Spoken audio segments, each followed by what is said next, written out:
नमस्कार दोस्तों।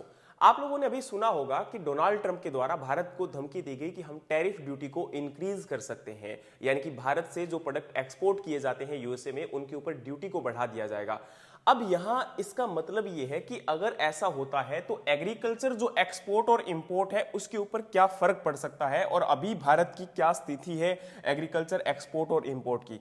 तो आपके सामने टॉप एक्सपोर्ट कमोडिटीज हैं और टॉप इंपोर्ट कमोडिटीज हैं जो भारत से एक्सपोर्ट का मतलब है कि हमारे देश से दूसरे देशों में भेजी जाती है और हमारे देश के अंदर जिन चीजों को मंगवाया जाता है वो इंपोर्ट होता है। तो आप देख सकते हो कि मैरिन प्रोडक्ट को हम लोग सबसे ज्यादा यहां पर अर्निंग करते हैं और दूसरा हम लोग बासमती और नॉन बासमती राइस को दूसरी कंट्रीज में भेजकर आपका अर्निंग करते हैं। लेकिन उसके बाद spices, meat, tobacco, sugar, fruit and vegetables, coffee, oil seed, castor, cotton, wheat, cereals, इसके अलावा हम लोग जो इंपोर्ट करते हैं तो सबसे ज्यादा इंपोर्ट वेजिटेबल ऑयल और पल्सेस का करते हैं।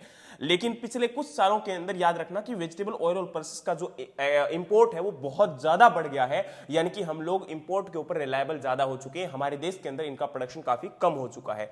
अब यहां आपको एक चीज और देखनी पड़ेगी कि मैरिन प्रोडक्ट में सबसे ज्यादा श्रिम्प्स का एक्सपोर्ट किया जाता है और श्रिम्प्स जो है वो लगभग 34% हम लोग यूएसए में भेजते हैं। तो अगर इसका यहां पर टैरिफ बढ़ाया गया डोनाल्ड ट्रंप के द्वारा तो उस केस में भारत का जो मैरिन प्रोडक्ट का एक्सपोर्ट है वो खतरे में आ जाएगा और हमारी जो अर्निंग है वो कम हो जाएगी। अगर इसके अलावा आप लोग देखोगे तो स्पाइसेस का, जैसे कि पेपर और कार्डमम का जो एक्सपोर्ट है वो यहां पर हम लोगों ने इंपोर्ट पिछले सालों में कुछ ज्यादा किया है। लेकिन वहीं टोबैको और अगर आपका यहां पर कॉफी की बात की जाए तो ब्राजील के अंदर क्रॉप फेल होने के कारण, जिम्बाब्वे के अंदर आपका टोबैको की क्रॉप फेल होने के कारण, वियतनाम के अंदर क्रॉप फेल होने के कारण आपकी कॉफी की, तो हम लोगों ने अभी रिसेंटली टोबैको और कॉफी का जो एक्सपोर्ट है वो काफी हद तक बढ़ा दिया है। आप लोग यहां पर देख सकते हो। तो ये डेटा हमें शो करता है कि काफी हमें फायदा मिला है पिछले सालों के मुकाबले। लेकिन ओवरऑल हमारा यहां पर वेजिटेबल और पल्सेस का जो इंपोर्ट है वो काफी बढ़ रहा है, जो कि हमारे लिए खतरा है। और इसके अलावा कॉटन का इंपोर्ट भी इस साल यहां पर बढ़ चुका है, तो ये भी हमारे लिए एक बहुत बड़ा खतरा है। तो आने वाले टाइम में हमें प्रोडक्शन को इंक्रीज करना पड़ेगा